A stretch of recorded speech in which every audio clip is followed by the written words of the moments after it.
Welcome to War History for Sleep, a place where battles soften, voices quiet, and the past unfolds gently. Here, we tell the stories beneath the stories, the footsteps, the journeys, the moments history forgot to write down. Settle in, let the march begin. Every war begins long before the first weapon is raised, long before the generals draw their lines, before the drums sound, before the enemy has even been seen. War begins with footsteps, with men rising in the dark, lifting burdens heavier than steel, and walking mile after mile toward a destiny they cannot yet see. This is the story, not of battle, but of the quiet, forgotten road that leads to it. The road where fear is softened, where strength is tested, where soldiers discover who they truly are, before the clash of armies, before the dust of combat rises, before history writes its verdict. There is always the long march, before every legendary battle you've ever heard of. There was a road, a long, dusty, back-breaking road. And the strange thing is, most soldiers feared that road far more than the enemy waiting at the end of it. Imagine it for a moment. You wake before the sun, bones aching, feet raw from yesterday's march. Your armor is colder than the morning air. Your stomach is emptier than your pack. And yet, you must walk again, hour after hour, step after step, with nothing but the rhythm of boots, the murmurs of tired men, and the quiet question no one dares to say aloud: will I even survive long enough to reach the battle? Today, we're not telling the story of a glorious clash. We're telling the story of the journey that broke more soldiers than the sword ever did. There's a moment in every soldier's life that few histories bother to describe. Not the battle, not the victory, not the tragedy, but the quiet breath before the day even begins. When the world is still dark and the camp is nothing more than a collection of silhouettes against a fading fire. That is where every march truly starts, okay? Imagine it with me. The air is cold enough to sting your nose when you inhale, but not cold enough to wake you fully. Your blanket is rough, dusty, and already damp with the dew that settled overnight. Somewhere nearby, a horse shifts, its harness clinking softly in the half-dark. Someone coughs. Someone else mutters in their sleep. And far in the distance, barely noticeably, hear the faintest roll of thunder. Or maybe it's just your imagination. After all, on campaign, every sound feels like a warning. You open your eyes slowly, but the world is still more shadow than shape. You haven't stood up yet, but your back already hurts. Your feet throb from yesterday's march, swollen inside boots that were never designed for comfort. You haven't eaten anything warm in 2 days. And in a way that you never admit aloud, you hope just for a second that today's march will be shorter. It won't be. It never is. A faint glow begins to grow behind the hill's amber, gentle, almost fragile. It's not sunlight yet. the idea of sunlight. A promise that morning is coming, whether the soldiers are ready or not.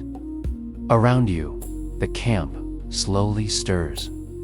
No one speaks loudly. There is no energy for that. Men rise in silence, brushing dust off their cloaks with a movement so practiced they no longer think about them. Someone tightens the straps of a sandal. Another checks the edge of his spear, though he knows he won't use it today. Not yet. Before the battle comes the road, and the road demands more from a man than the enemy ever will. The officers pass between the tents, not shouting commands, but offering nods, the kind of nods that say, "Yes, we're going again. Be strong." A few soldiers share what little bread they have left. Hard, dry, barely food at all. But when you're marching, taste matters far less than calories. One man mutters a prayer, touching a small wooden charm he carries around his neck.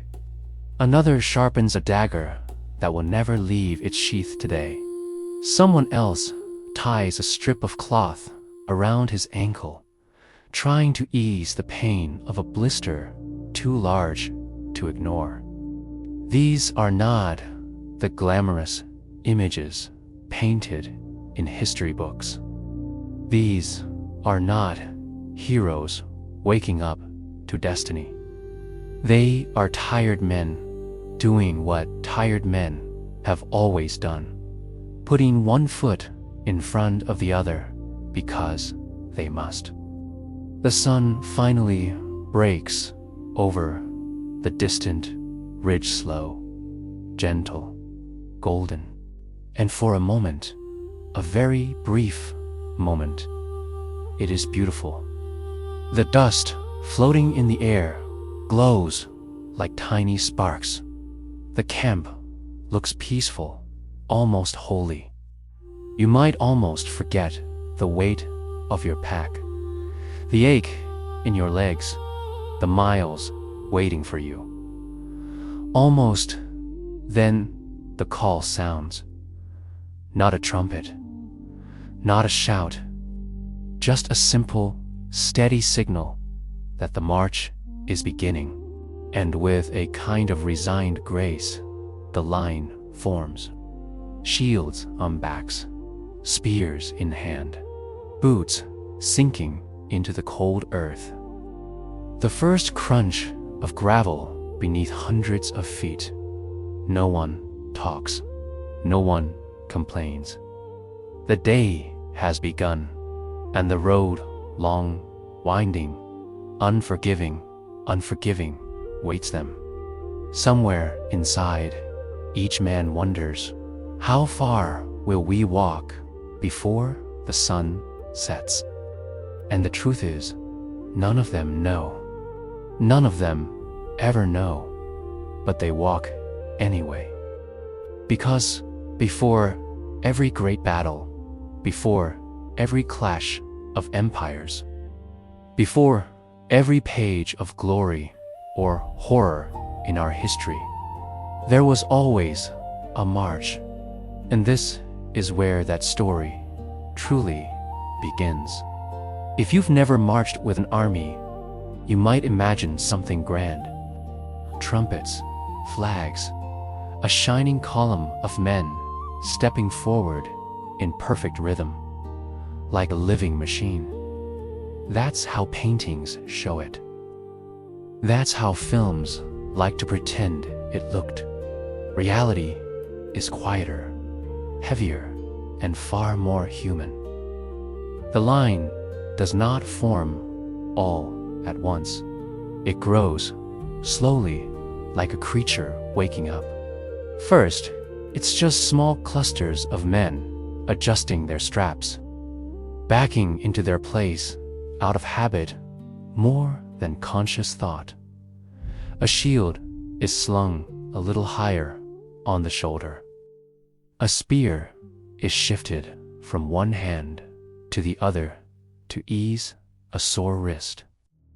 Someone shrugs his cloak tighter against a morning chill, knowing he'll be sweating in the same cloak an hour later.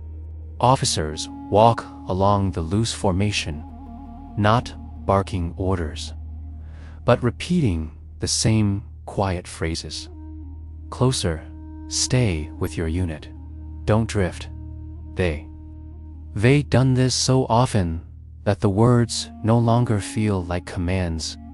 They read more like the tired refrain of a song everyone already knows. You find your place in the column almost by instinct. You stand where you stood yesterday, and the day before that, and the week before that. The faces around you have become as familiar as family. The man with a crooked nose who always limps by midday. The tall one whose spear is slightly too long. The quiet one who never complains, but always looks like he's somewhere else in his mind. No one is fresh. Some are simply less exhausted than others. The first step is always the strangest. For a moment, everything is still. Then, somewhere far ahead, the very front of the column moves just a fraction. You don't see it, you feel it. A ripple passes through the line, like tension in a rope that's being pulled. One man shifts his weight, then another, and then suddenly your own body is leaning forward. Because if you don't move, the man behind you will bump into your back. It's not a heroic surge, it's a reluctant roll into motion. Your feet drag over the first stones before they remember what walking feels like. The muscles in your legs protest, stiff from sleep and overuse. Your knees don't quite trust you yet, but the column does not care about your joints or your pain. The army moves, so you move with it. At first, the sound is chaotic. Different boots scraping in different rhythms, bits of equipment clinking at odd intervals.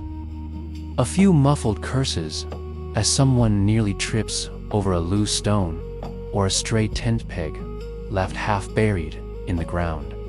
But after a few minutes, something strange happens. The chaos evens out. The footsteps begin to synchronize, almost by accident, drawn together by the sheer number of them. Hundreds of boots, maybe thousands, find a shared pace. It isn't perfect, but it's close enough that the noise merges into a single, constant sound. The low, rolling thunder of marching men. You don't notice when your mind accepts it, but it does. After a while, that steady crunch of dirt and gravel underfoot becomes the background to everything else. Your heart, your breathing, your thoughts, they all fall in line with it. Left, right, right. Boot, boot, boot, boot, boot. The road stretches out ahead, a pale scar cutting through the landscape. It rises, dips, snakes gently around a cluster of rocks, vanishes briefly behind a low hill, only to appear again, always leading forward. It never seems to lead back. You don't think about the destination yet. The city you might besiege, the enemy you might face, the battle that might carve your name into a story someone tells 100 years from now. Those things exist only in the officers' discussions and the rumors whispered at night. For you, there is only the next step, and the next, and the next. The pack on your shoulders settles into its familiar grip. At first, it pinches uncomfortably, as if it has forgotten the shape of your back overnight. The straps dig into skin already rubbed raw from days of friction. The weight feels wrong, heavier than you remember. Inside it, your life is compressed into a small, tightly packed world. A bit of food, a cloak, a spare pair of worn socks, if you're lucky.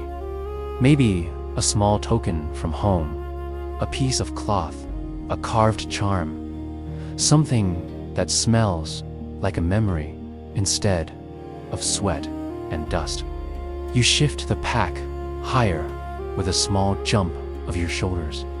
It doesn't help much, but the illusion that you're adjusting it gives your mind a tiny victory. Around you, small conversations flicker and die like sparks. They say we'll reach the river by midday. I heard the bridge is out. No. They built a new one last year, my cousin told me.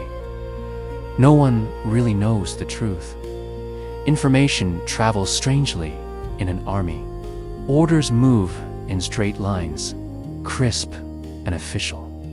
Rumors spread sideways, curl back on themselves, grow extra limbs and heads.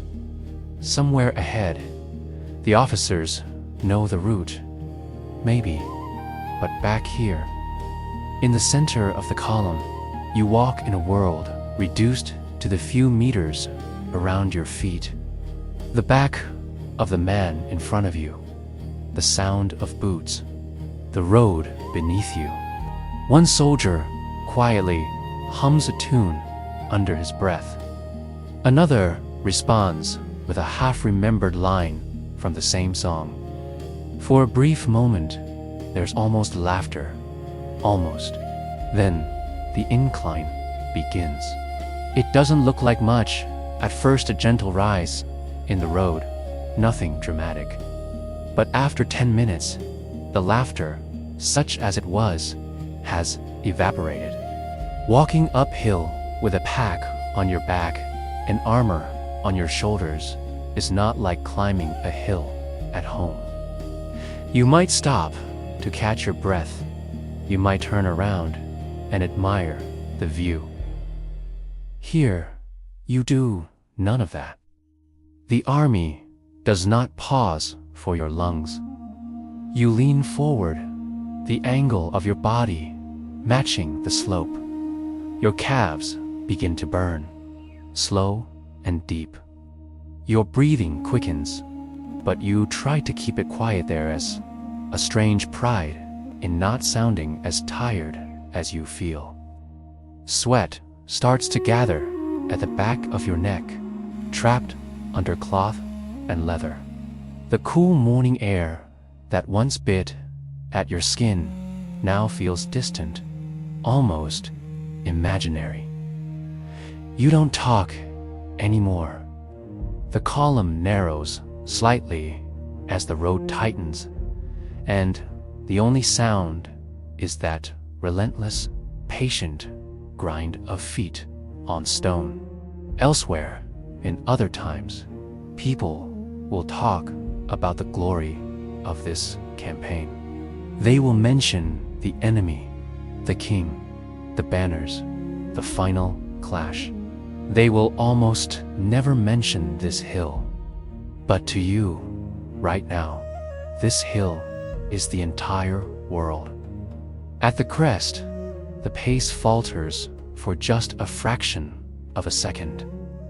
Those at the front have reached the top and instinctively slow, their bodies relieved to be on flatter ground again. The ones behind them feel the ripple of that hesitation, and for a heartbeat, the column threatens to bunch up. But officers know this rhythm too well. A sharp gesture, a calm command, and the speed evens out before anyone collides. The line stretches again, like a rope pulled taut. As you reach the top, you allow yourself one small luxury. You glance sideways. The view opens up, sudden and wide.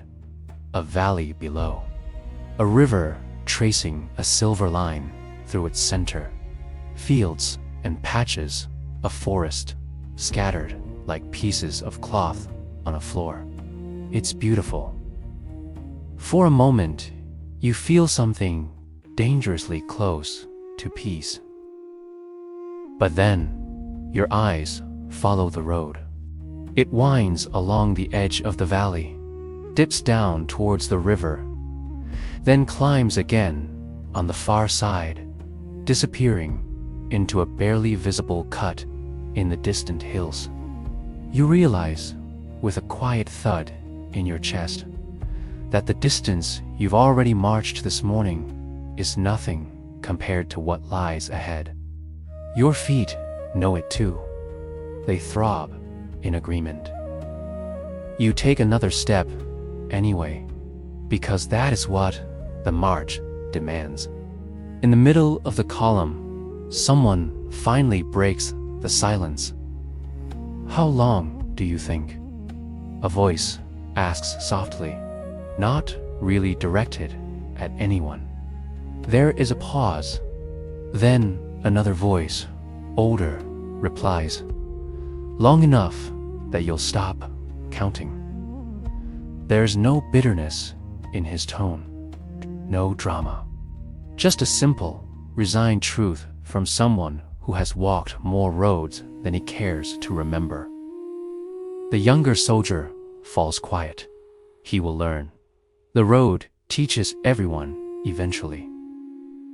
The sun climbs higher, the day stretching itself open. Shadows shrink, armor warms, mouths dry out faster between sips of water. But still, the column moves, step after step, hill after hill, mile after mile. From a distance, it looks like a single line of ants crossing the land. Up close, each of those ants is a man with his own story, his own regrets, his own small hopes of surviving this journey and whatever waits at the end of it. History will remember the battle. It will rarely remember the march. But without this endless procession of quiet, stubborn steps, there would be no battle at all. There comes a point in every march when the body stops pretending. At first, you can fool yourself. You can believe that the stiffness in your legs will ease once you warm up, that the dull ache across your shoulders will fade when the pack settles, that the road will flatten out just beyond the next curve. But the road is honest. It tells the truth long before you want to hear it. After the first hour of marching, the morning cool is gone. The sun has taken its place, not harsh, not burning, just present enough to remind you how many hours remain before it sets again. Sweat gathers in familiar places. At the base of your neck, along your lower back, behind your knees, inside your boots, where moisture and friction begin their slow, merciless dance. Dust rises with every footstep, hanging in the air like a thin brown veil. It clings to your skin, settles in your eyelashes, and sticks to the sweat on your face, turning it into a gritty paste you'll taste for the rest of the day.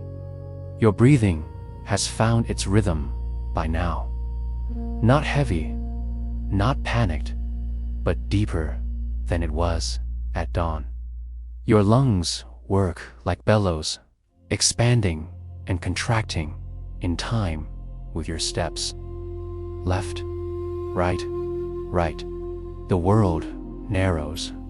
The landscape is still there. The rolling hills, the river now behind you.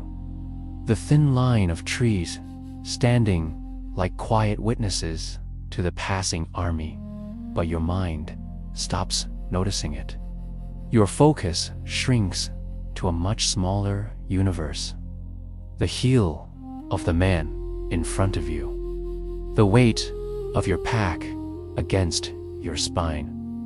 The sting of dust in your throat. The steady throb in your left foot. The one blister you didn't bandage well enough. Pain is no longer a threat. It's a companion. It's part of the march. And there's a strange comfort in accepting that. Around you, the soldiers have slipped into the same quiet trance. Conversations have faded. No one wastes the breath. The line moves like a creature with a single heartbeat, its pulse echoing through hundreds of boots, striking the earth in near-perfect unison. But inside that shared rhythm, each man is wrestling a battle the others cannot see. One soldier silently counts steps to distract himself. 10 more, then 10 more, then 10 more. It never helps, but he does it anyway. Another clenches his jaw, trying to ignore the bite of his armor, rubbing the same spot on his collarbone over and over again. A third keeps glancing at the horizon, as if expecting a miracle, a stream, any sign that the march might pause sooner than expected. But the horizon offers nothing.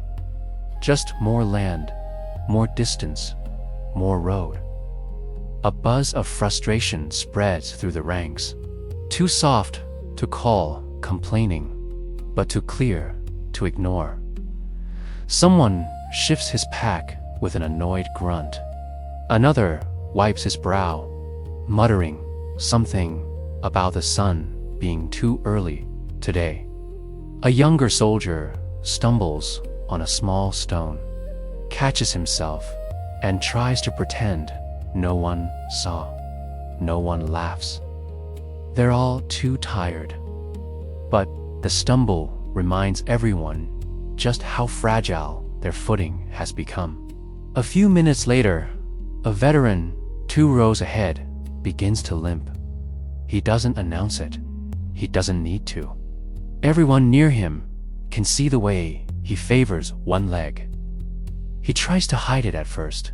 Soldiers always do.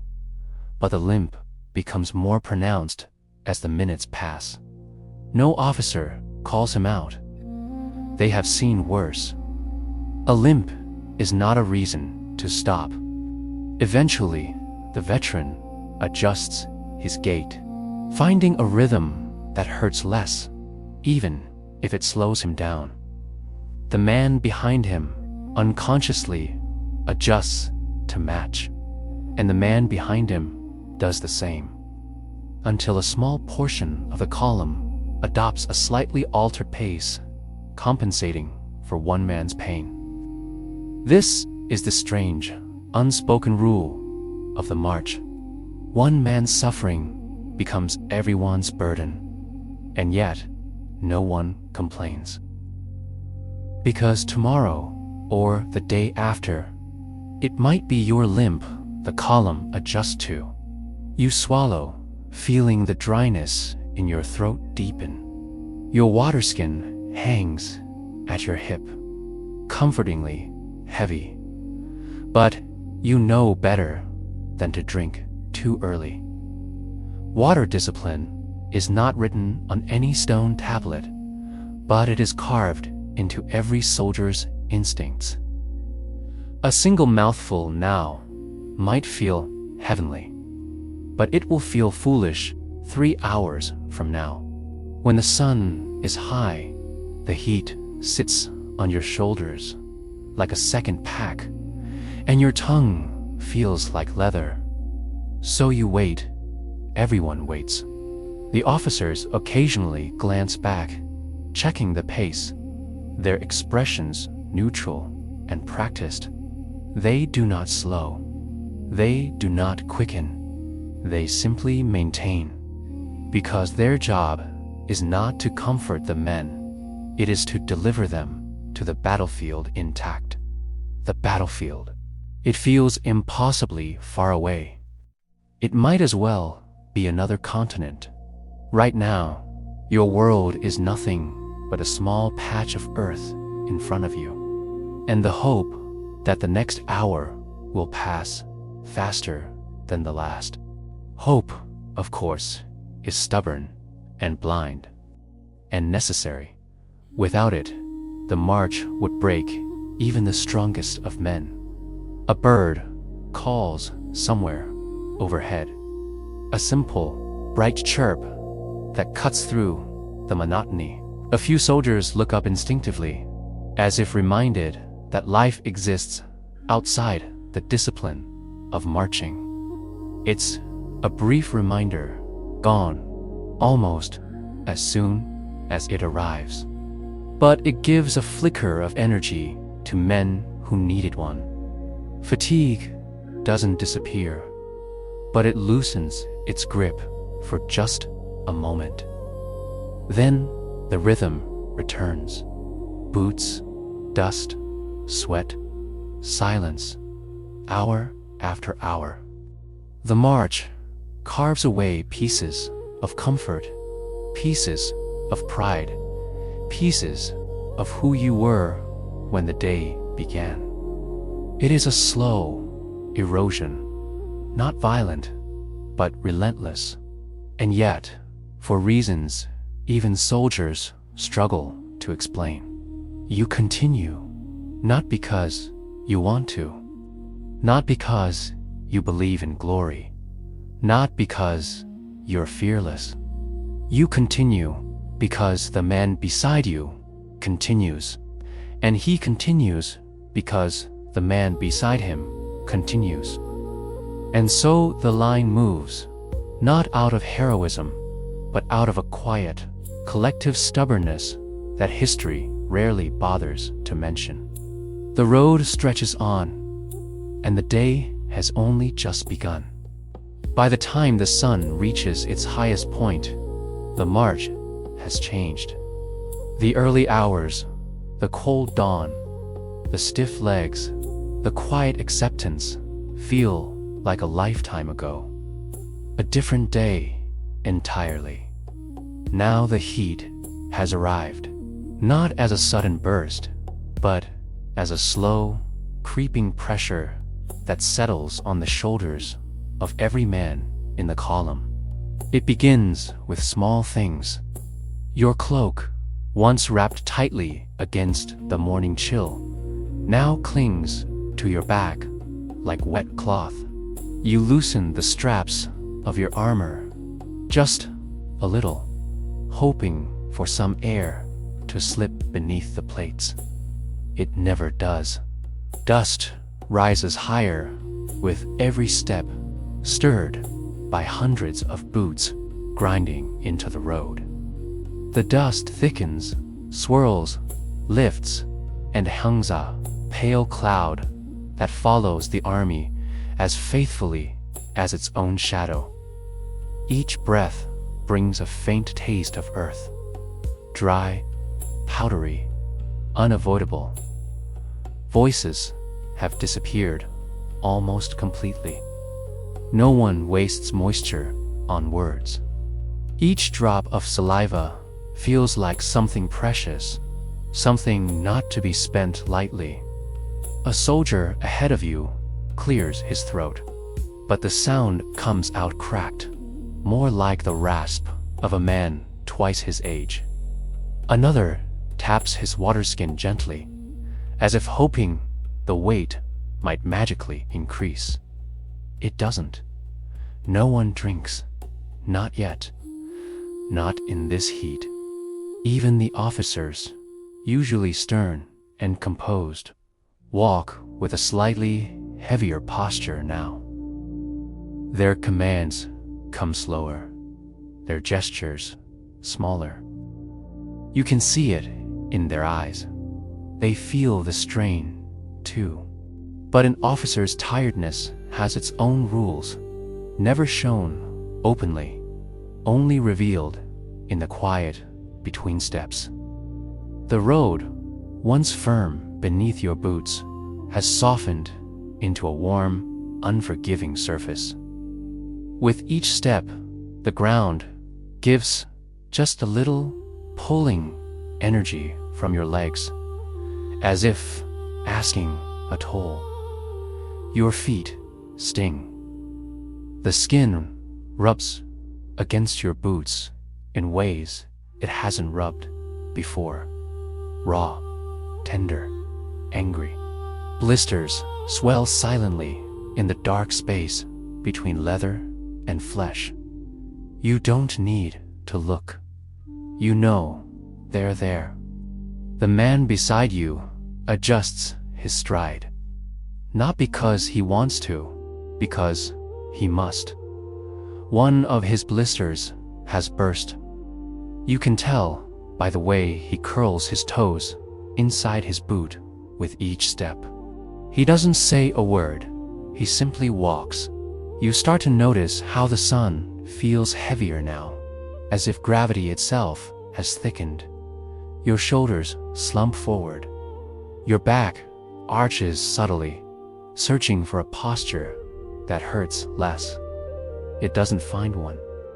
A shimmer of heat dances above the road, distorting the horizon into a wavering blur. It makes the distance feel unreal, farther, shifting, unreachable. Hours seem longer now. 10 minutes feels like 30. A mile feels like 3. This is the part of the march the veterans speak about in low voices. The part they never fully describe. The part where the mind, not the body, begins to fail. It starts with small lapses. You forget where you placed your feet a moment ago. Your thoughts drift, not to home or glory or fear, but to nothing at all. Your mind floats, untethered, trying to escape the endless rhythm of your own footsteps. Some soldiers fall into daydreams, not pleasant ones, simply vague impressions. The idea of shade, the memory of cool water, the feel of grass beneath bare feet. When the daydream fades, the sun feels hotter than before. Others develop small rituals to keep themselves steady.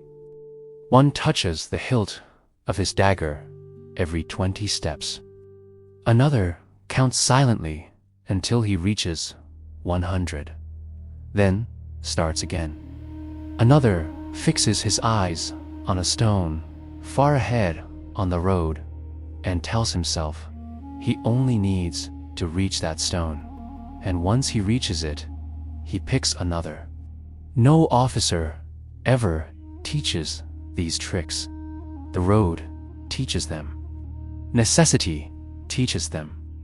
A soldier 3 rows ahead suddenly stops for a second too long. His knee buckles, just slightly. His shoulders sag. For a heartbeat, he looks like a puppet whose strings have loosened. The man behind him nearly collides with him. A small ripple breaks through the formation, but it corrects itself quickly. The officers pretend not to notice. Mercy in the form of silence. The struggling soldier takes a few shaky breaths, resets his grip on his spear, and forces himself back into motion. No one says anything, but everyone sees, everyone understands. Because the truth no one speaks aloud is this: any man can break on the march. Any man, strength, youth, skill, none of it guarantees survival of the road. It is patience, stubbornness, and a strange form of quiet endurance that keeps the line moving. When the sun reaches its peak, the shadows vanish entirely. There is no cover, nowhere to hide from the heat. The officers decide the pace must slow, not out of kindness, but because the column cannot afford to lose men to heat stroke. The shift is almost imperceptible, just a few degrees of difference in the rhythm. But to tired legs, it feels like a blessing. A collective exhale ripples through the men, though no one speaks it aloud. Slower doesn't mean easier, but it means surviving until the next hour. And survival on the march is the only victory that matters. The smell of sweat thickens in the air, not unpleasant, just human. The shared scent of dozens, hundreds of bodies pushing themselves through the same trial. The column stretches slightly as men instinctively widen the gaps, each soldier creating a small bubble of space to endure the heat in his own way. Your tongue feels heavy, your lips crack when you swallow. Even your thoughts seem to dry out, but you continue. Because stopping is worse than walking. Standing still lets the pain settle too deeply. Walking keeps it at bay, barely, but enough. Somewhere far ahead, an officer lifts a hand for a brief pause. Murmur moves through the line, not excitement, just cautious relief. The pause won't last long. It never does. But even a minute brings a strange kind of hope. As the column gradually slows, you feel the earth steady beneath your feet. Your shoulders relax. Your breath deepens. For a fleeting moment, the world is still again. You do not rest. You do not sit. You do not remove your pack. You simply stop moving, and somehow, that alone feels like a luxury. The heat remains. The road remains. The day remains. But so do you. And when the officer gives the signal to move again, something inside you nods quietly. Accepting the truth, every soldier eventually learns. The march is not survived through strength, but through surrender. Not defeat, but acceptance. Acceptance that the road is long. Acceptance that the day is longer. Acceptance that you will walk both anyway. By the middle of the day, the march stops being a physical effort and becomes something stranger. It becomes a negotiation between your mind and your body. Your muscles complain. Yes, your shoulders ache. Your knees feel swollen. Your feet throb with every step.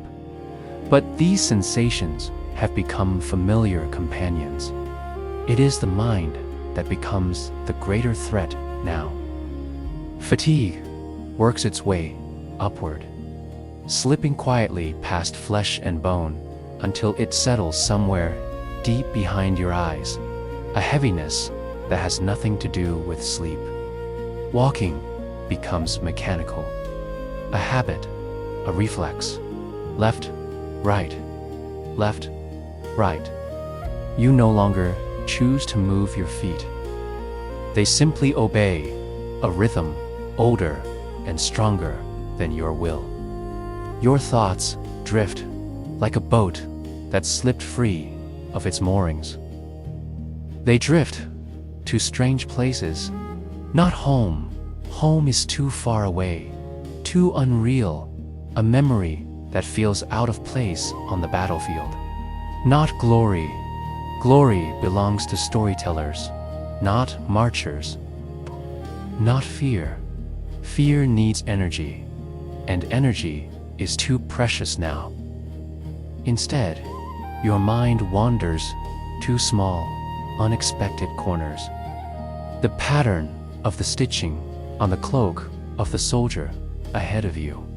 The sound your boots make when they hit a patch of gravel instead of dirt. The way a shadow moves when a cloud passes in front of the sun. Tiny details, insignificant on any other day. But now, they become anchors, something to hold on to when the march threatens to dissolve your sense of self. A young soldier behind you begins humming again, the same tune he hummed in the morning. A simple melody, almost childish, barely audible over the crunch of boots.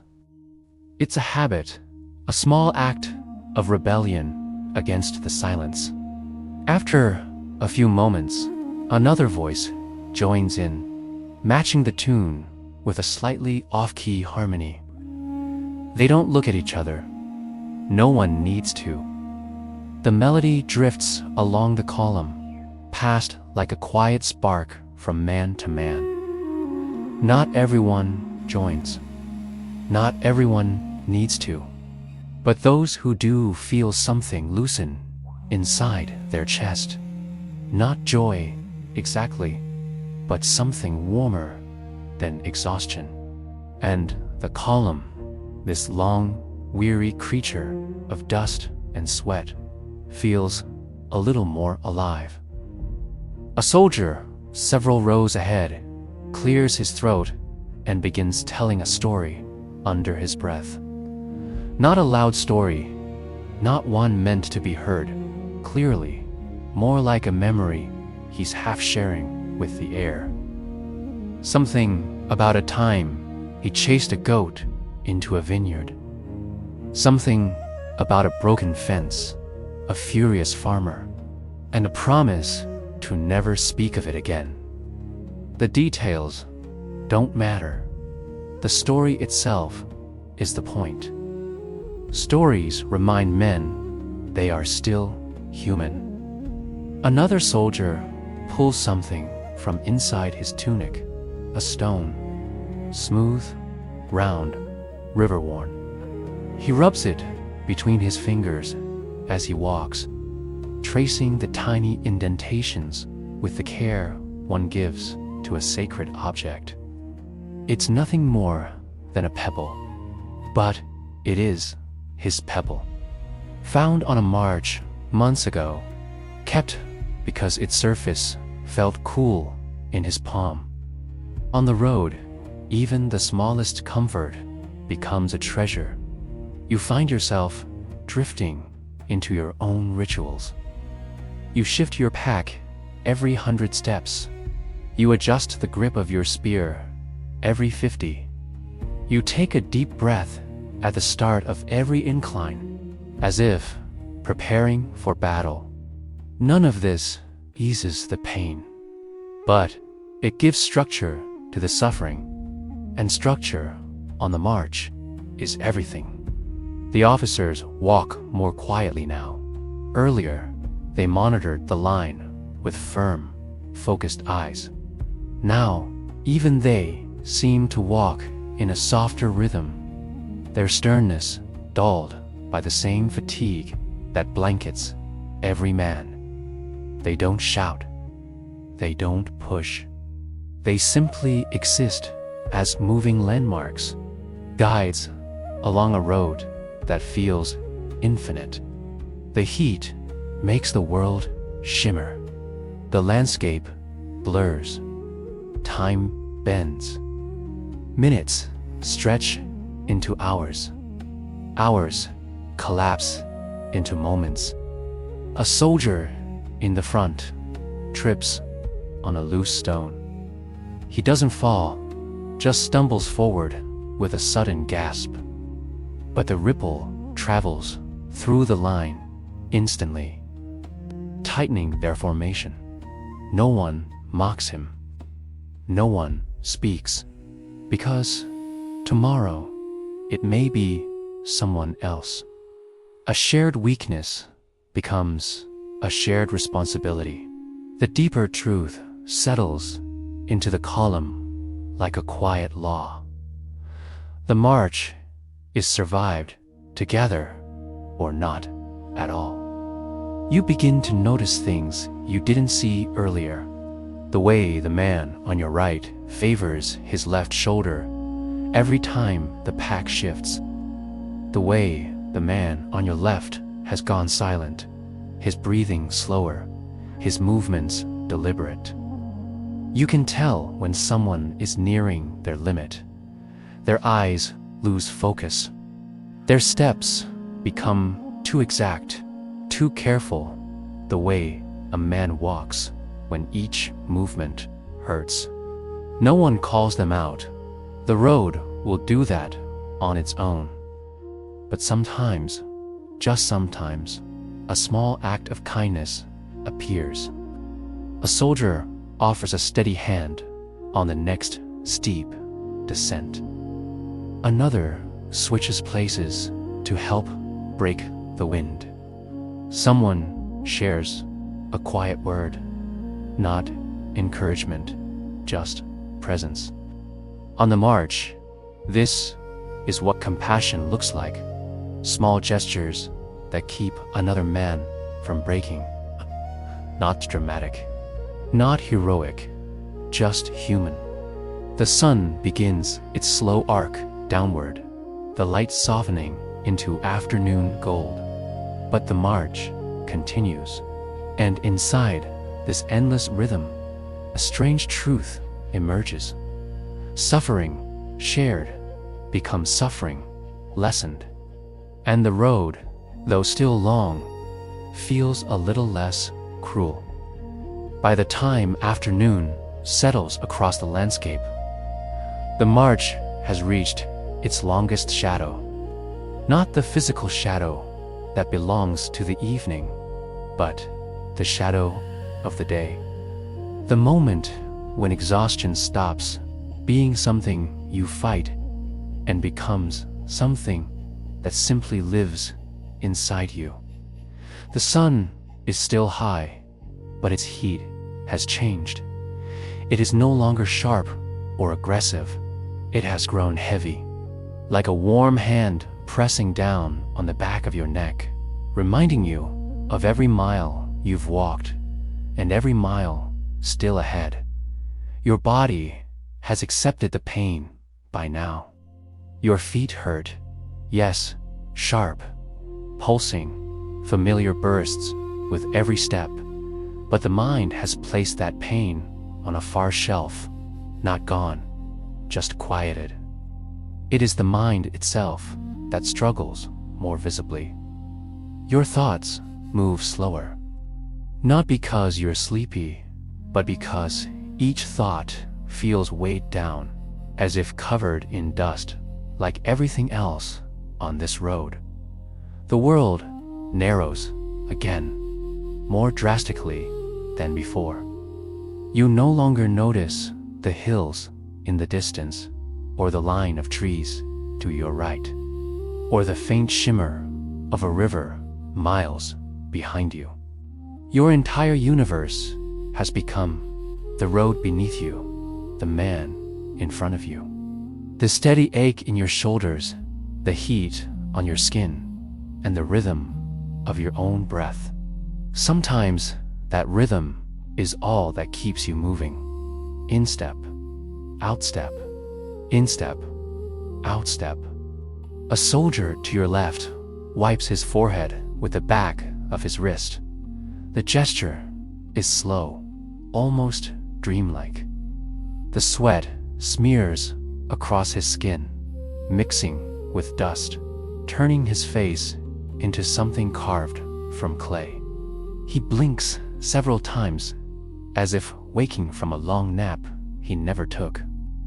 A few rows ahead, a man nearly loses his footing on a patch of loose gravel. He doesn't fall.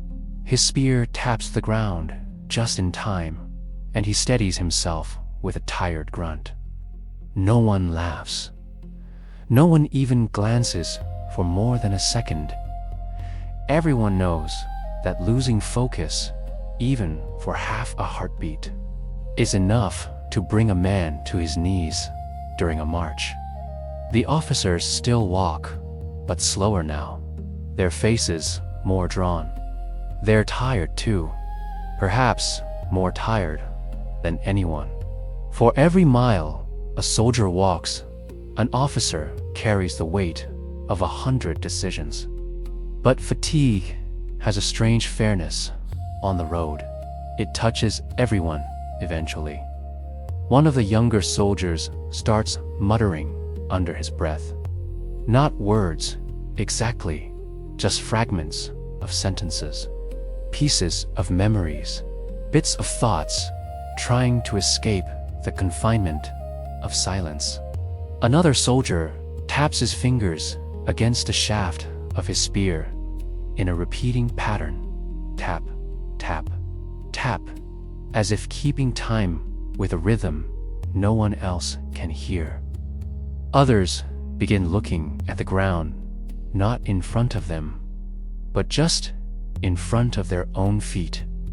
Their vision sinks, their awareness shrinks to the smallest possible space, where the next step must fall. This is the moment in every long march where time becomes distorted. You feel as though you've been walking forever, as though this day has no beginning and no possibility of ending. The afternoon light, warm and golden, feels indifferent to your suffering. It stretches across the road, softening the edges of the world while offering no relief. A fly buzzes near your face. You wave it away slowly, lazily, as though your arm has forgotten how to move quickly. The packs on everyone's backs seem heavier now, not because their contents have changed, but because the body has begun keeping score.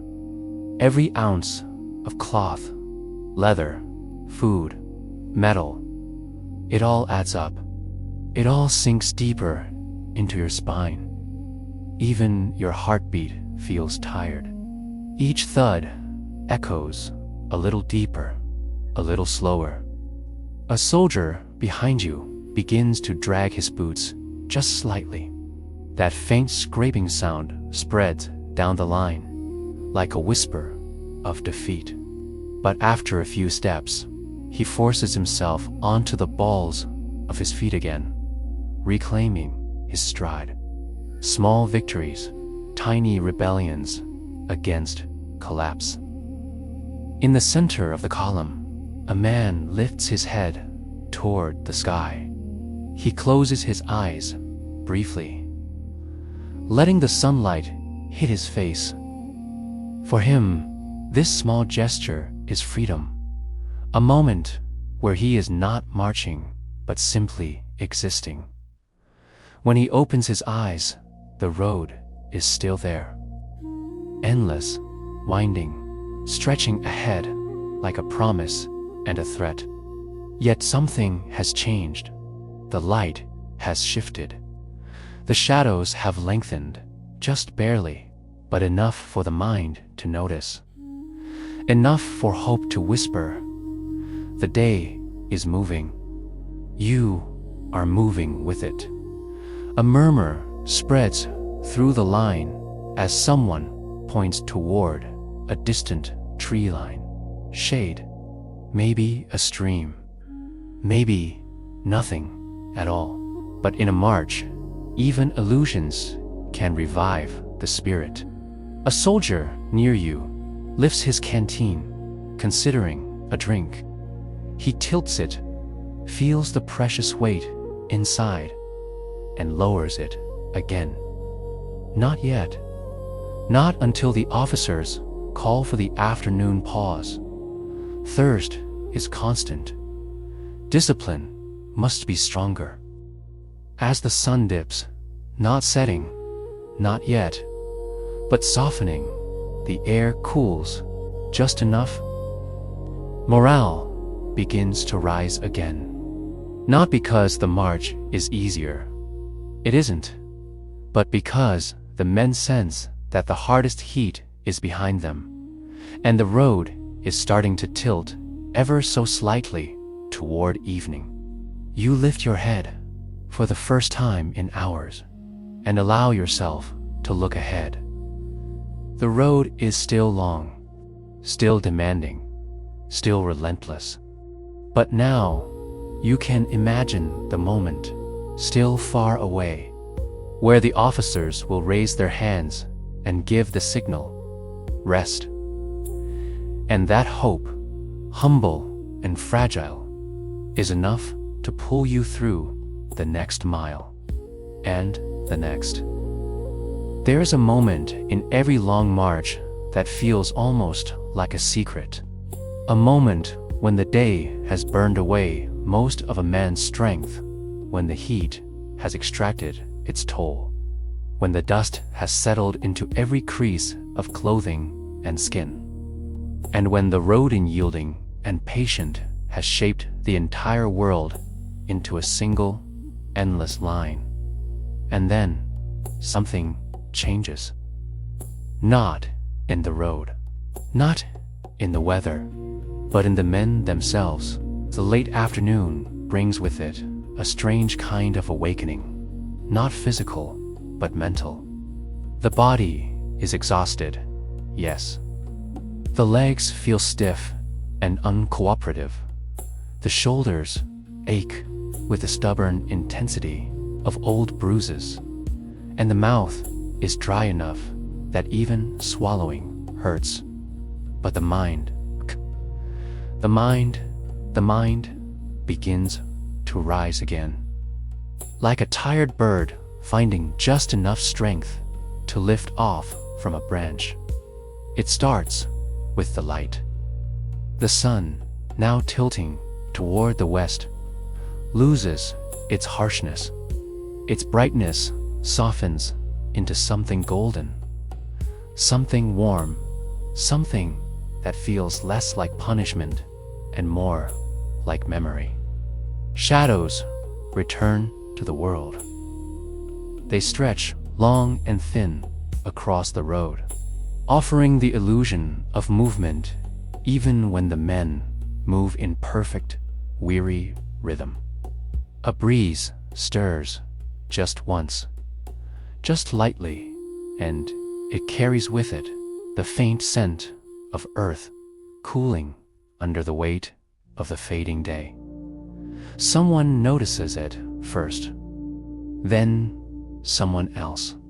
And then, without needing to speak, the men seem to breathe a little deeper, not easier, but deeper.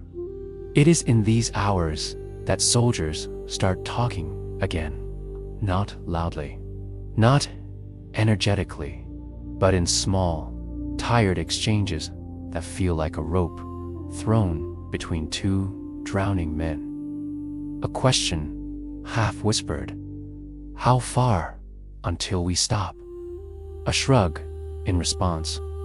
As far as they say, a joke, thin and dusty, but still a joke. At least the sun is tired too. Someone chuckles, a genuine sound, a rarity on the march. The column shifts in tone. Feet still hurt. Backs still ache.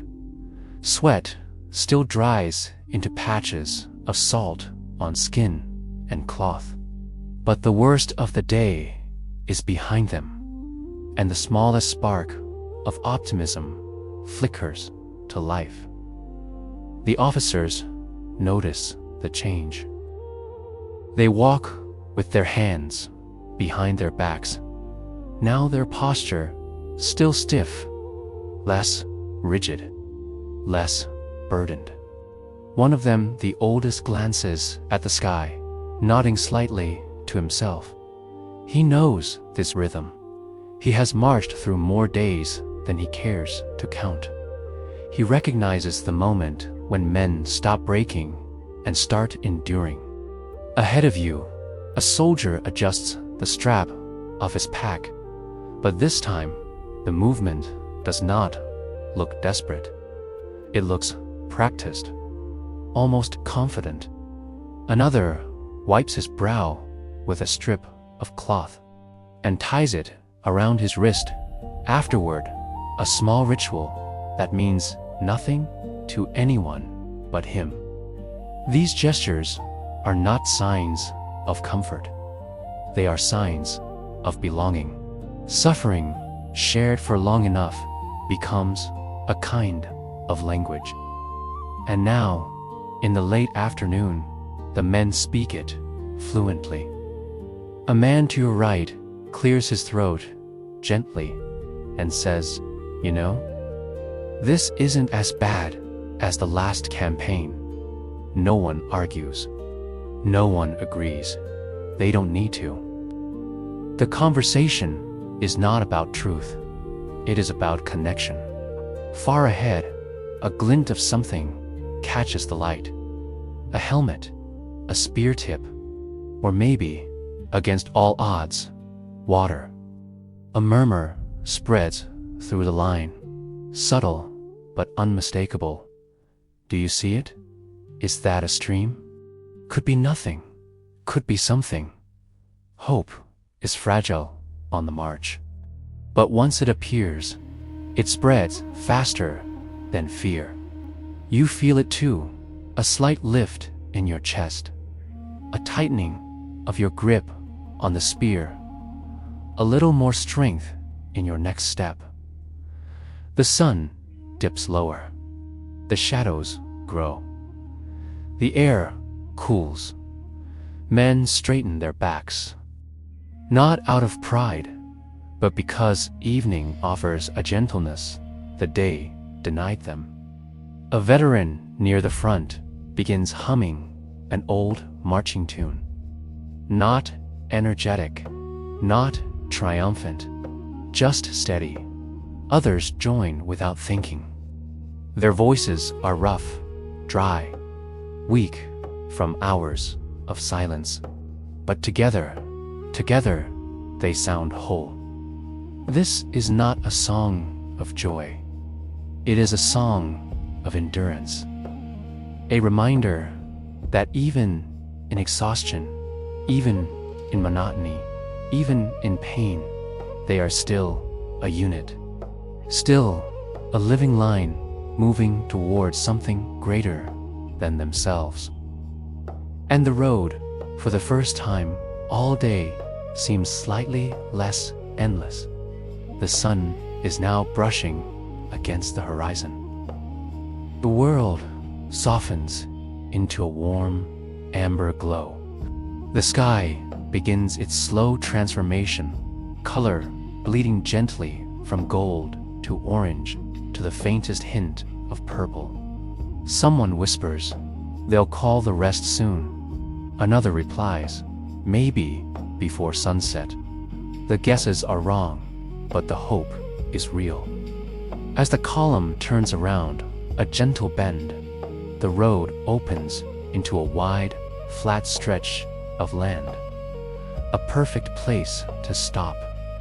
The officers look at one another. A nod passes between them. And suddenly, almost imperceptibly, the pace slows. Not enough to stop. Not yet. But enough for the men to recognize the signal. The end of the day is close. And as the final light begins to fade across the weary column. Every soldier, from the youngest to the oldest, feels the same quiet truth settle into their bones. They have survived the day. Not the march, not the road, not the journey ahead, just the day. And for now, for this moment, that is enough. From a distance, a marching army looks like a single creature, one long, moving line, one steady sound, one will pushing it forward. But when the order to stop finally comes, you realize just how many individual lives have been walking inside that single shape. It doesn't happen with drama. There is no sudden shout, no triumphant cry, no great flourish of horns. An officer near the front raises his hand. The motion's slow but unmistakable. The men closest to him see it first. Then the signal passes backward, rippling through the column in small, practiced movements. Hands rise, heads lift, steps shorten. And then, finally, after what feels like an eternity of forward motion, the line begins to slow. Your body doesn't believe it at first. For a few seconds, your legs keep moving at the same rhythm, your feet striking the ground with the force of habit alone. The idea of stopping feels unnatural, almost wrong. Then the man in front of you takes fewer steps. The space closes. The column compresses slightly, like a long rope that has just stopped being pulled. And then it happens. Your foot touches the ground and does not immediately rise again. You stop completely. The sudden stillness rushes into your body like cold water into overheated metal. Every ache at distance had numbed returns with renewed clarity.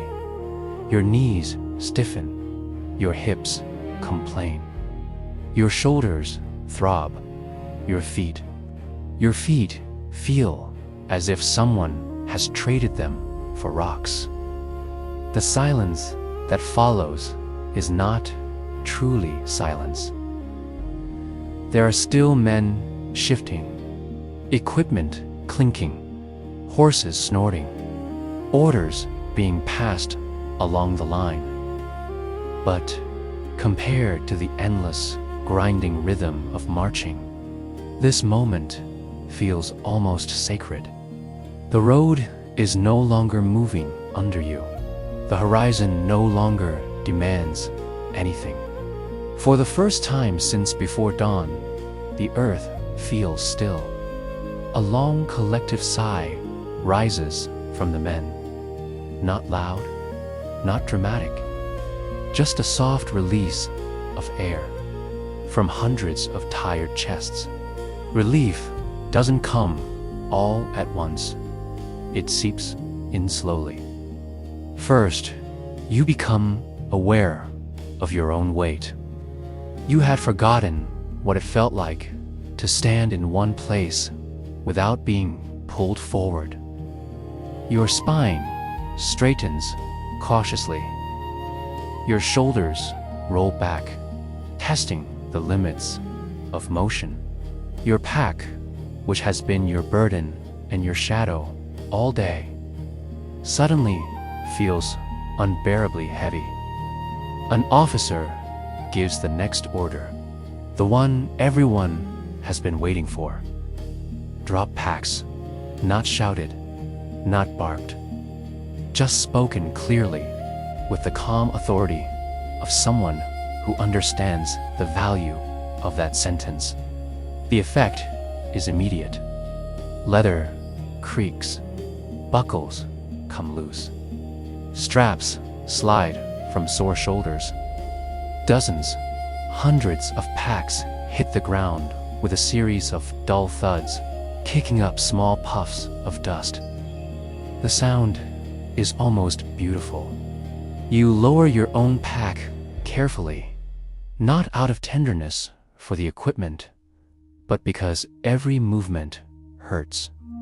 When the weight finally leaves your shoulders, your body wobbles slightly, as though it no longer remembers its own balance. You stand there for a moment, lighter but oddly exposed. Your back tingles where the straps have rubbed all day. Your shirt clings to your skin, damp and rough. You reach a hand up and press it into the sore muscles of your neck, fingers kneading instinctively. It doesn't fix anything, but it feels human. Around you, the long, single creature of the marching column begins to dissolve.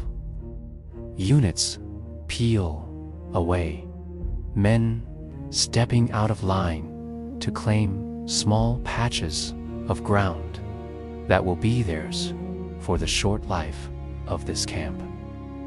The straight, rigid road of the day gives way to the scattered, messy shape of rest. Some men sink to the ground immediately, sitting with legs stretched out in front of them, hands propped behind their backs, faces turned toward the cooling sky. Others remain standing for a while longer, afraid that if they sit too soon, they might not get back up. A few begin the slow process of loosening straps, unbuckling belts, untying greaves and bindings. Boots come last, always last, because every soldier knows that once you remove them, your feet will swell, and putting them back on will be its own private battle. But curiosity wins out. You sit. The earth feels solid and unyielding beneath you. It is not comfortable. You weren't expecting comfort. What you feel instead is the simple, profound relief of no longer having to carry your own weight. You untie one boot, fingers clumsy with fatigue. The knot resists at first, stiff with dried sweat and dust. When it finally gives, you tug the boot off slowly, carefully. The air that touches your foot feels almost cold, even if it isn't. The sock underneath is damp, stuck to your skin. You peel it away, and the sight of your own foot startles you. Red marks, swollen skin, angry blisters, some intact, some broken. It looks less like part of your body and more like a piece of meat someone forgot to take care of. You wiggle your toes. They respond, but sluggishly. Pain looms, sharp and immediate. But beneath the pain is a strange, quiet gratitude. These battered, neglected feet have carried you all day. They did not fail you. You run a thumb along the edge of a blister, testing its sensitivity. It stings. You know that by morning it will hurt more. But that is a problem for another version of you. The one who wakes up tomorrow and does this all again. For now, you simply let your feet breathe. The camp takes shape around you. Fires are kindled, small at first, then growing into bright orange circles scattered across the fading light. The smell of smoke rises into the cooling air, carrying with it the faint promise of warmth and more importantly, food. Food on campaign is rarely satisfying. It is hard, dry, simple, stripped of luxury and comfort. But to men who have walked all day, even a crust of bread and a thin stew can feel like a feast. Mess units form out of habit. Men gather with those they've marched beside the longest. Someone tears bread into rough pieces. Someone else fills wooden bowls from a pot suspended over a fire. The stew is thin, more water than substance, but it is hot. The first sip burns your tongue slightly. You don't care. As the warmth slides down your throat, you feel your stomach react, not with satisfaction, but with something like relief. Your hands shake a little as you eat, not from cold, from the slow ebb of tension. Throughout the camp, voices rise cautiously, soft laughter, fragments of stories, complaints that are more about sharing than about protest. The officers walk the perimeter, checking positions, ensuring order. But even they, in the flicker of firelight, look more human and less like distant, unapproachable figures. Someone makes a joke about the length of the road. Someone else replies that the road must be getting paid for every mile it stretches. The humor is dry, thin, but it spreads. Smiles appear on faces you haven't seen smile all day. You lean back on your hands, bowl empty, stomach no longer complaining quite as loudly. Above you, the sky has shifted fully into evening. The colors have deepened, gold to orange, orange to purple, purple to the first hints of blue-black. A few stars appear, shy at first, then bolder as the light drains from the horizon. The sounds of the camp settle into a softer rhythm.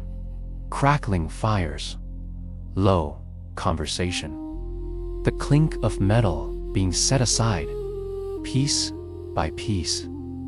Some men sit in silence, staring into the flames. Others lie on their backs, hands behind their heads, eyes fixed on the darkening sky. Their thoughts are their own. Some think of home. Some think of tomorrow's march. Some think of nothing at all, grateful for the rare emptiness. You feel the weight of the day settle into your bones. It is not crushing now. It is simply there, a record of every step, every breath, every moment you wanted to stop and did not. When the officers finally call for quiet, the camp obeys without protest. Not out of fear, but out of sheer, overwhelming exhaustion. Bedrolls are unrolled. Cloaks are wrapped tight. Boots, reluctantly, are placed within arm's reach. Because even now, even in this small pocket of rest, the road is not truly gone. It waits at the edges of the firelight, silent, dark, patient. You lie down slowly, feeling every sore muscle protest before finally giving in. The ground is hard. Your blanket is thin. The night air is cool against skin, still warm from the day's labor. You close your eyes. For the first time in hours, you are not moving. Right before sleep claims you, a quiet realization passes through your mind. You survived this march, not because you are fearless, not because you are strong, but because you walked it step by step, side by side, with others who did the same. Tomorrow, the road will call again. The column will form. The feet will rise and fall. The dust will rise. But that is tomorrow's story. Tonight, for just a little while. The war is far away. The road is silent. And all that exists is the simple, precious gift of not having to move. When the camp settles into quiet and the firelight begins to fade, a strange thought comes to you, one that soldiers across thousands of years have shared without ever meeting one another. Surely, somewhere, someone else has walked this same road. Not this exact path, not this exact landscape, but this same experience. This long, relentless distance between where you are and where history demands you must go. And the truth is, you're right. Across time, across continents, across empires, soldiers have marched the same invisible road. Different armor, different flags, different kings, emperors, generals. But the march never changes. If you could peel back the centuries, you would see Roman legionaries on a road not so different from this one. Leather armor creaking with each step, heavy rectangular shields bumping against their legs, sandals tightening against feet wrapped in cloth. Their pace was steady, measured, relentless. The Romans built roads, wide, magnificent ones, straight lines that cut through entire continents. But even the best road cannot soften the weight of a soldier's pack, the tools, the stakes for the camp fortification, the rations, the armor, the weapons. 20 miles a day, every day, with war waiting on the other side. They sang too. They joked too. They limped too. They rested at dusk, just as you do now, eating whatever the quartermaster could spare, feeling the ache in their bones, and knowing the next day would ask exactly the same from them. Step forward several centuries, and you would find medieval soldiers marching under chainmail, every ring adding to the weight that crushed their shoulders. Imagine walking mile after mile with 20 kilos of metal pressing down on you like an unrelenting hand. Their boots were stiff. Their food was poor. Their equipment clattered with each movement. They marched not on engineered roads, but on mud paths, forest trails, and uneven ground chewed by rain and roots. Their world smelled of iron, wet earth, and the bitter scent of stale ale consumed too early in the morning to numb the fatigue that waited by nightfall. Yet they too endured.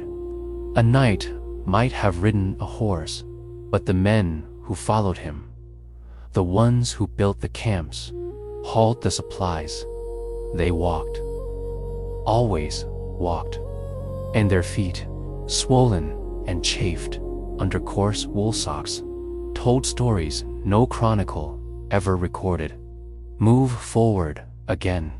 Now the horizon fills with the ghosts of Napoleonic armies, tens of thousands of men marching in blue and white, boots kicking up vast clouds of dust that swallowed entire divisions from sight. Their packs were lighter, their weapons more efficient, their formations tighter, but the road was no kinder to them. They marched through snow so thick that boots froze 2 legs. They marched through mud so deep that cannon wheels vanished into it. They marched through lands where food was a rumor, water a miracle, and rest nothing more than a whispered wish. Some walked until their boots fell apart, then walked until their feet bled, then walked until the blood turned to dried crust inside their socks. All for a war they barely understood, following a general whose shadow stretched farther than any map could capture.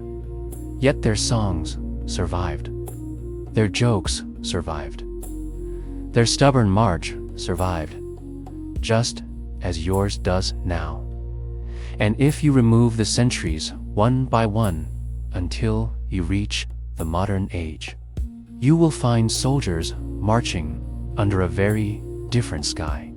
Kevlar instead of iron, hydration packs instead of wooden canteens, tactical boots instead of thin leather sandals, better gear, better medicine, better planning. And yet, ask any modern infantryman about the thing he remembers most from deployment. He won't speak first of battle. He won't speak first of fear. He will speak of marches, endless marches, under sun, under rain, under snow, carrying packs that feel like they contain the weight of the world. He will speak of quiet songs, shared jokes whispered through exhaustion, and the strange comfort of boots crunching in unison. He will speak of moments when the only thing keeping him upright was the soldier at his side. The tools changed, the uniforms changed, the flags changed, but the march remains eternal. As you sit there, the fire warming your tired knees, your bowl empty, your boots loosened just enough to give your feet a soft sigh of relief. You can feel that connection. You, a soldier of your time, are part of a long, unbroken chain of footsteps stretching back to the first time humans marched into danger together. A chain forged not by glory, not by conquest, not by kings, but by endurance, by the simple, stubborn act of placing one foot in front of the other. For as long as the road demands, Roman soldiers felt this. Medieval warriors felt this. Napoleonic veterans felt this. Modern infantry feels this, and you feel it now, because the march does not belong to any single army. It is older than nations, older than wars, older than memory itself. It is the most universal experience a soldier can know. The battlefield makes heroes, but the march makes soldiers. And tonight, as the stars gather overhead and the fires flicker like weary hearts trying to stay awake, you understand something profound. You have walked a road that countless others walked before you, and tomorrow you will rise and walk it again. Not alone, never alone. Not as long as history remembers the sound of marching feet echoing through every century we have lived. There is a moment in every soldier's journey when the night settles fully, stretching its quiet blanket over the camp and dimming the last glow of the fires. In that moment, that still fragile pause between exhaustion and sleep, you feel the truth of the entire day settle into your chest. The march is over. But the road is not gone. It lingers in your muscles, in your breath, in the sandpaper dryness of your throat, in the dull ache beneath your ribs.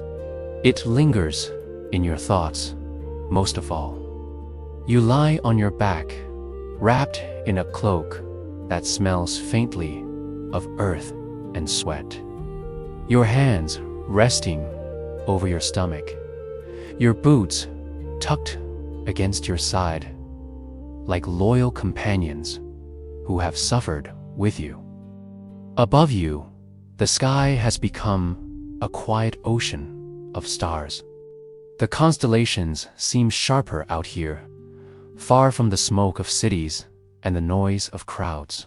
Somewhere out there, beyond that silent canopy of night, the enemy waits.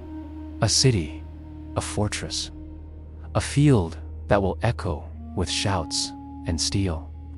A battlefield that might carve your name into a story or erase you entirely.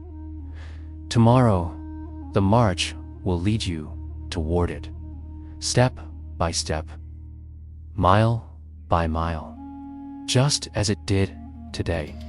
But as you lie there, listening to the soft, rhythmic breathing of the men around you, you begin to understand something the young rarely know and the old rarely say aloud. The battle is not the hardest part. The march is. The battle is sharp, sudden, burning. It strikes like lightning. It ends like thunder. But the march is endless. It tests you quietly, patiently. It does not try to kill you in an instant. It simply asks, again and again, will you take one more step? And if you answer yes enough times, you earn the right to stand on the battlefield at dawn. It is the march that teaches discipline, the march that forges camaraderie, the march that shows a man the true limit of his strength and the hidden reserves beneath it. Historians remember the battles. They write about kings and commanders, strategies and formations, victories won and armies lost. But the road that carried those armies, the dust, the heat, the cold, the long hours of silence where a man is left alone with nothing but his own thoughts, that is almost always forgotten. And yet, that road is where soldiers are made. It is where fear becomes acceptance, where exhaustion becomes endurance, where individuals become a unit, walking with a single, steady heartbeat. Tomorrow, when the officers move through the camp and the first pale colors of dawn return, you will feel the same weight on your shoulders. You will hear the same groans as men rise from ground that has not quite allowed them to rest.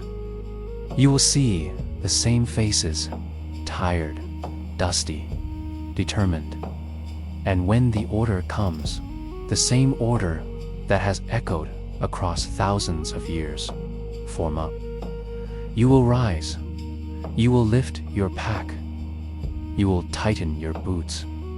You will adjust your grip on your spear. You will find your place in the line among those who walked with you today and will walk with you tomorrow. The road will unfurl before you, a pale ribbon across the waking earth, and you will walk it, not because you seek glory, not because you crave battle, but because this is what soldiers have always done. A single step, then another, until the sun rises high, and the world grows warm, and the path leads you to the place where history will judge the outcome of everything you have endured. But tonight, this quiet, gentle night, the road rests. You rest with it. You close your eyes and feel the final whispers of the day fade away, leaving only the soft crackle of the nearest fire and the slow, steady chorus of sleeping men. The stars keep their silent watch, ancient and indifferent, as they have for every army that ever marched beneath them. And tomorrow, when your feet touch the earth again, you will continue a ritual older than empires, older than war, older than memory itself. The long march before the battle. Because history remembers the clash of armies, but soldiers remember the steps that brought them there. And now the fires dim, the footsteps fade, and the long road of the day softens into memory. Tomorrow, the soldiers will rise again, lifting their packs, forming the line and walking toward a battle history will remember more than the miles that led to it. But tonight, the march is over. The world is quiet. And for a few gentle hours, there is nothing left to carry but the peace of this moment. If this story kept you company tonight, or helped you see war from a calmer, more human angle, you are welcome to join us for the next march. You can subscribe to War History for sleep so you don't miss the journeys that still lie ahead. For now, close your eyes, rest your weary thoughts, and let the night keep its watch. Until the next march.